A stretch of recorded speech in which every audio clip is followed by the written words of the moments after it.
Amitakiapi Leampe Tuwashte. Welcome to the ICT Newscast. I'm Shirley Snavy. In Lower Brule, decades of bison restoration proved critical, helping feed families when the government shutdown threatened nutrition programs. ICT's Amelia Schaefer explains. A decades-long effort by tribes to restore buffalo to their homelands paid off when the longest government shutdown in history led to the cutoff of SNAP benefits for many across the United States. We're very rough. We live along the river here. It's extremely rough land. So what we can do with that is raise beef or bison or elk or whatever. The Lower Brule Sioux tribe in central South Dakota distributed over 400 pounds of meat in early November to tribal members and has plans to continue this throughout the winter. That's what's here. So I guess in Native tradition, you live off the land. That makes me feel very sovereign. It makes me feel very proud that we have, things here that we can give back. That is our own. Like you said, we live off the land. This is what we have, and that's what we have to give. Advocates say this mobilization is proof that hard work spent developing food sovereignty programs over the past several decades has paid off. Almadakiapi, Foster Kanar Hogan Imachiapi, Sichangu Lokota, Oyate Amataha. I think it's amazing. Everyone had the same idea, and it shows how crucial it is that we have our own herds to properly manage them, so they can sustain themselves as a herd. And it's a big movement is what it is. Everyone's moving towards the right direction for bison restoration, and all the decades of work that led up to this point is paying off because now our people are able to feed themselves. And it really comes from grassroots and tribal governments together, working together, because we wouldn't have herds if we didn't work together. 3 hours west of Lower Brule in Rapid City, Native-led nonprofit Indian Collective is working to provide food relief to urban natives living in the city. This campaign was sparked out of necessity of what was happening to our people with regard to the SNAP payments not coming through. The idea was to create this campaign so that relatives, allies, partners, whoever could donate to this fund that would then purchase buffalo meat that can be distributed to the people that need it. It's really unfortunate, but a lot of our people, Native Americans, are disproportionately reliant on SNAP. And in order to feed the children and the elderly, of course, but it's all stemmed from colonialism. That was one of their key tactics to dismantle our nations, was to attack our food source. And here for the Great Plains region, that was bison. And you hear it in historical context, and even to this day, that it was Colonel Dodge that said, "Shoot 'em all. Every buffalo dead is an Indian gone." And so fast forward to today, the bison, they've always been there for us. And even more so now. I see this as a big push in the right direction for us because bison meat is super healthy. It's a lean protein, and it's been a staple in our diets forever. And we need to return back to that. For many Native communities, food insecurity didn't start or end with the potential loss of SNAP benefits in November. So these food sovereignty efforts will continue on. We don't have, like I said, we don't have a food bank or whatnot, but it's the grocery store and the community members and the ranchers that are going to step up. And it's from our own herd, and it's for our people. Yeah, it's what we can offer is what it is. And it's really good nutrition. For ICT, from Coolwichasa Homelands, I'm Amelia Schaefer. In Wisconsin, land tied to a former Catholic boarding school owned by the Franciscan Sisters of Perpetual Adoration is back in the hands of the Lac du Flambeau Band of Lake Superior Chippewa Indians. PBS Wisconsin and ICT reporter Erica Aisi has the story. Signed, sealed, and delivered.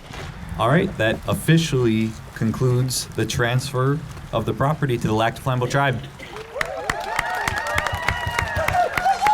The Franciscan Sisters of Perpetual Adoration are the first known Catholic orders of sisters to transfer land to its original Native American owners in an act of reparations for colonization during the federal Indian boarding school era. We FSPA have been exploring what it means to unveil our white privilege, including the responsibility that comes with the privilege. Sue Ernster, president of the FSPA, says the sisters acknowledge their dark legacy of colonialism through truth, healing, and a land transfer of their Marywood Franciscan Spirituality Center to the Lac du Flambeau Band of Lake Superior Chippewa Indians. We've become aware of how we've been complicit and have benefited from the systems that have kept others out, such as the Lac du Flambeau. Lac du Flambeau children attended the St. Mary's Indian Boarding School in Odana, which the FSPA operated for 86 years, during a period when the U.S. government removed Native American children from their families and forcibly assimilated them into Euro-American Catholic culture. Does giving land back to Native Americans reconcile the past? It's a step. It does not fully reconcile. There's nothing, I believe, that can fully reconcile for the trauma that has been inflicted over these years. Ernster says when the sisters realized that they no longer needed their center, they collaborated with Brittany Cotelis of Land Justice Futures to learn how to incorporate land justice into their reckoning. We knew that it was the time to reignite the relationship with the Lac du Flambeau and see if they would be interested in purchasing the property. This is not a market rate transaction. It's a LandBack. The tribe is paying $30,000 for the property. The FSPA purchased the property for $30,000 in 1966. John Johnson, president of the Lac du Flambeau, says his counteroffer was $1. I had just asked him, I said, how did you get our land? And I don't mean mine per se or my tribe, but every Ojibwe person in the state of Wisconsin. The Lac du Flambeau ceded or gave up their land to the federal government in the 1854 Treaty of La Pointe. Johnson says the tribe's business department felt $30,000 was fair, considering the property's current market value. When I first heard, it was like $2.6 million, and then I heard it was, they had to offer a $3 million, and, the price could have kept going up and up and up. Marywood is nearly 2 acres, including an office, lodge, and cabins situated along Trout Lake. And as you look out onto these islands out here, those were once inhabited by all of our relatives here, and there are families in Lac du Flambeau that were raised on them islands. Giving this land back to its original Native American owners presents challenges. It's situated just outside the Lac du Flambeau reservation, subjecting it to taxation. There's also processes that tribes can place that land into trust and protect it from taxation. Philomena Quebec, tribal attorney and enrolled member of the Bad River tribe, says the process can be complex. The fee to trust application can be opposed by municipalities. We're looking at this for midterm potential opportunities for professionals coming to work in the tribe. For now, Larry Turner of the Lac du Flambeau Business Development Corporation says they're not expecting to make a profit from the land transfer and will use the property for professional housing. We have such a huge shortage of professionals in the tribe, including traveling nurses, doctors for the clinic, management for the Business Development Corp, and there's no rentals up here. Johnson says he also wants to use their reclaimed land to sustain their Ojibwe culture to future generations. Out on the lake here in the wintertime, we're going to probably set up a tent or something, and do some spearing here in the winter for muskellunge and stuff like that. The FSPA's former Indian boarding school was demolished and is now St. Mary's Parish on the Bad River Tribal Reservation. In documents acquired by ICT, the Catholic Church was given at least 10,000 acres of land by the federal government to operate Indian boarding schools across the country, including 3 schools in Wisconsin. Although the Catholic Diocese of Superior says all of its land is currently in use and unavailable for land transfers to tribes, the FSPA says their land transfer is about reckoning. What is it we can learn from this so that we can move forward? And reclamation for the tribe. All this land that you see around here should be rightfully ours anyway. For ICT from the homelands of the Lac du Flambeau, I'm Erica Aisi. Humor is something that seems to tie all tribes together. Here's an interview with a punny author. Tiffany Midge is a Standing Rock citizen who now makes her home in Moscow, Idaho. Her work is filled with satire, puns, and irony. I met her at the South Dakota Book Festival. I just am happy to be here in South Dakota again. And I'm a little chagrined because the title of my book is Bury My Heart at Chuck E. Cheese's. And it sounds funny, but a lot of people might take it disrespectfully.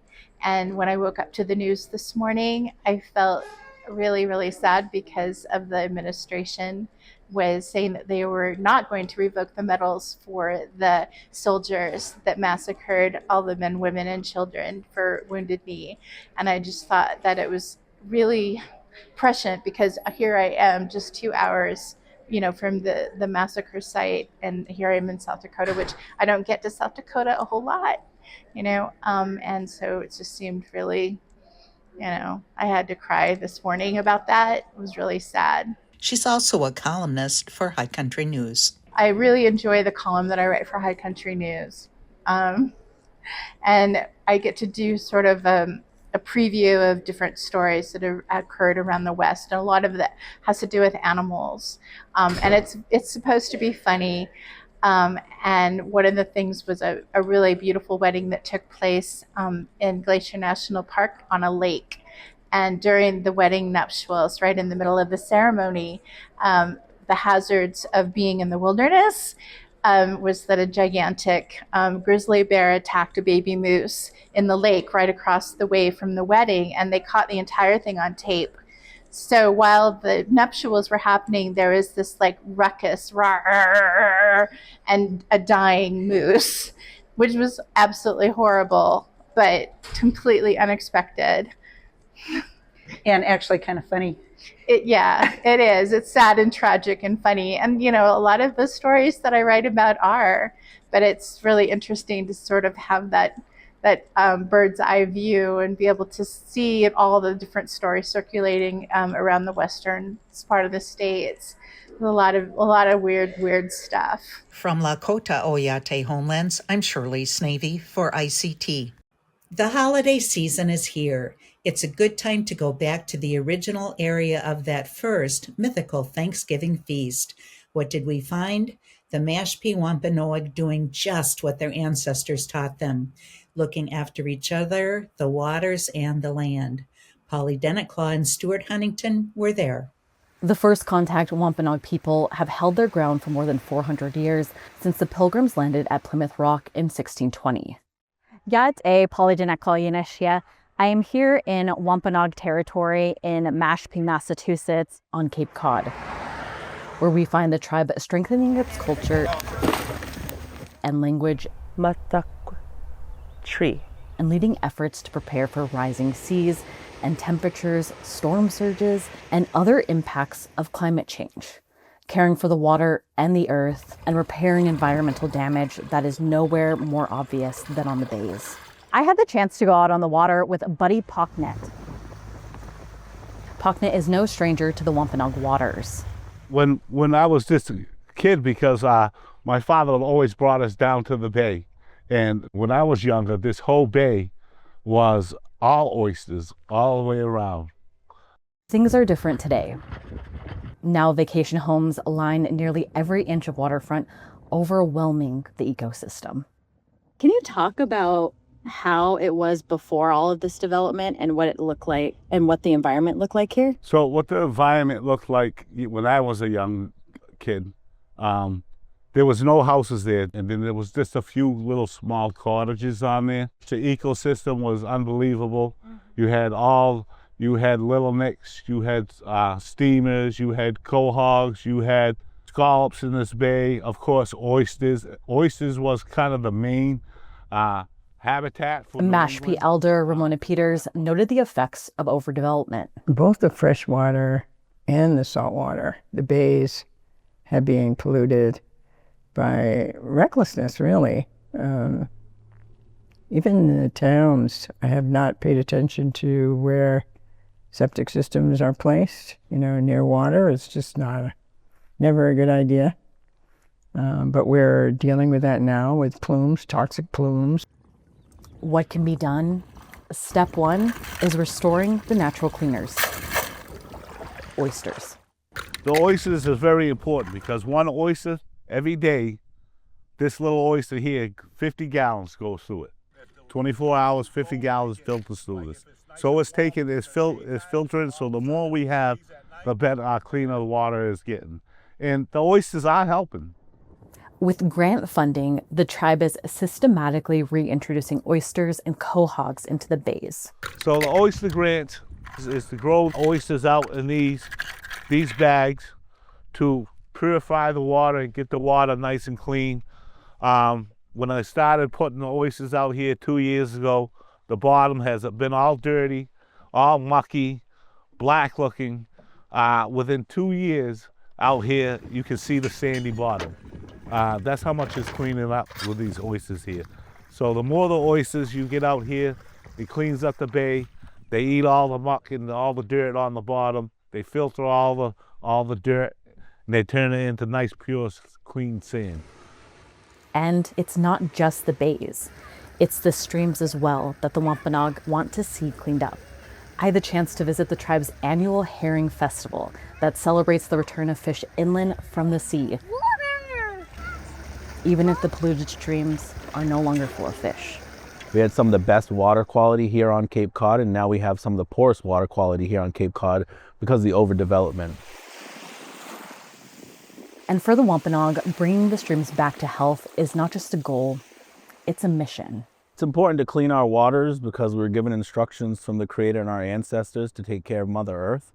We're trying to keep these ideas alive that this land is we're connected to it by blood because our DNA has been contributed to by this water and the animals that live within it. And then the mission expands. I look at it spiritually, and language is an important part of that. Wherever you go, whatever the Indigenous people, the language connects them to the land, and the disconnection of us from our language has always been a sore point in our lives. And to pray in that way of understanding the land, that only through our own language can be expressed, there are no words that can really convey that feeling. Except perhaps Wampanoag words. Natasuis Tracy Kelly, Nutomas Masipiat, Kanatai Masipiat. Tracy Kelly leads the tribe's language restoration program that is inseparable from the efforts to clean up the environment. And today I'd love to share a little bit about our waters. You Nanapiman Ka This is our waters, Pamontamawonk, Queenawaquat, and water is everything. It's life. It's essential for Wachi Namasak, the birds, the fish, the people. Aya Hatat Yuat, and I love our waters. Nuamon Napi. Nanapiman means our waters as an English translation, but there's a feature in our language. What it really does is it says, this particular item is something that cannot be separated from my body, from my being. From Mashpee Wampanoag territory, I'm Polly Jeanette for ICT.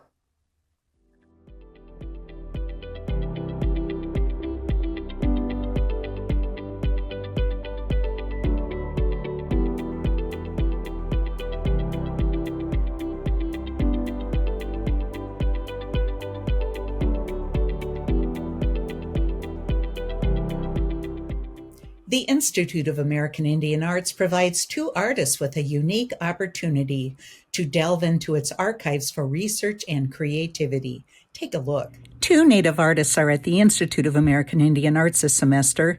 Avis Charlie and Brian Johnson will be at the Research Center for Contemporary Native Arts. They're here on campus, working out of the research center, utilizing the archives, the library, our campus resources, and the resources that are here locally in Santa Fe and the surrounding area.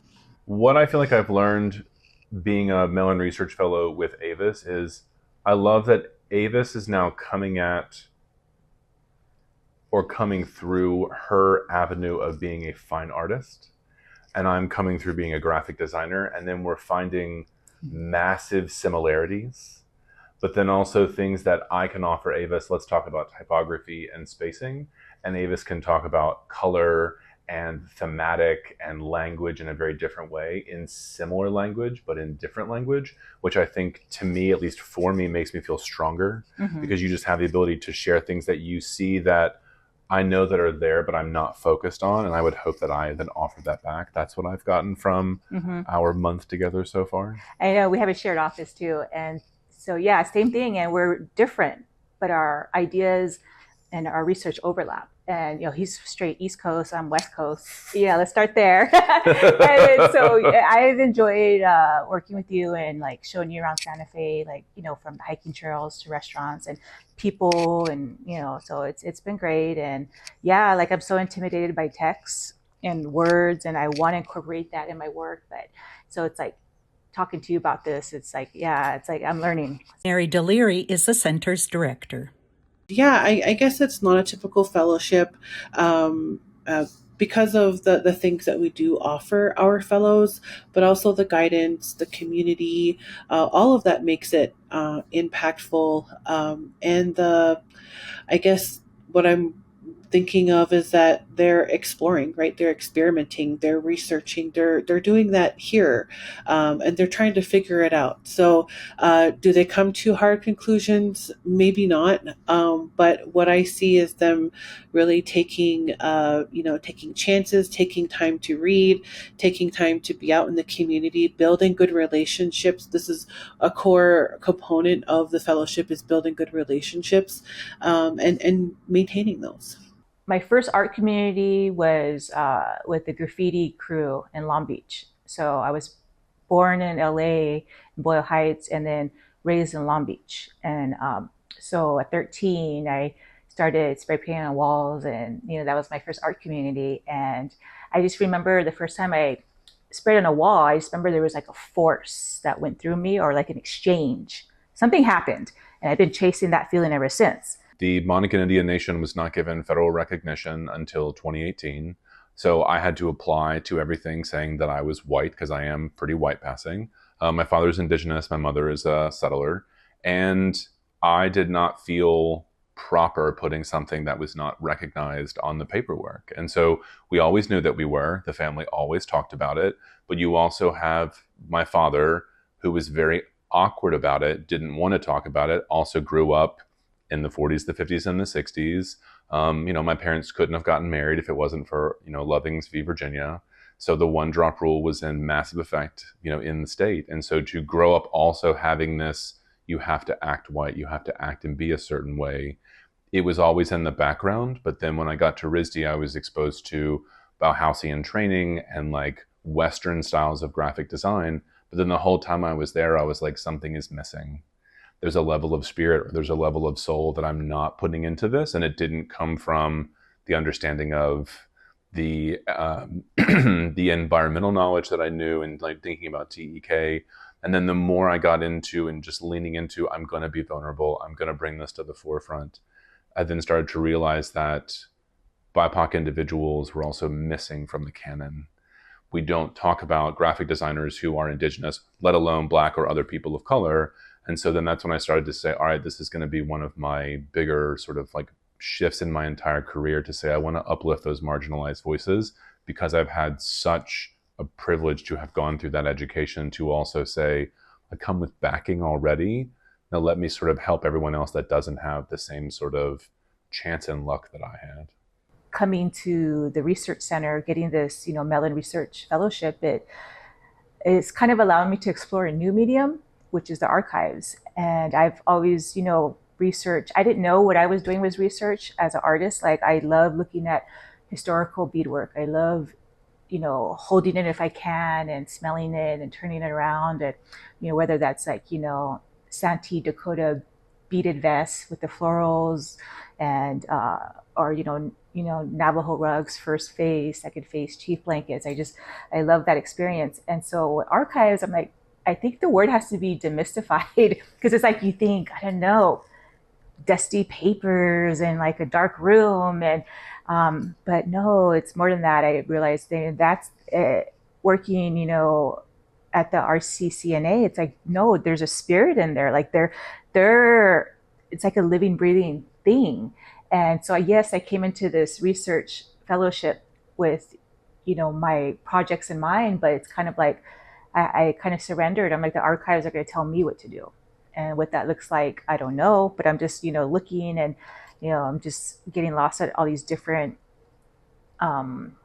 avenues. Like I'll see this, I'll make a connection to that, and I'll go read that. And so, yeah, it just allows me to read people's personal thought, their little handwritten notes. And yeah, so it's exciting. For ICT, I'm Shirley Snavy. And that's a slice of our Indigenous world. For all the latest, visit ictnews.org. From all of us in the newsroom, happy holidays and stay safe, my relatives.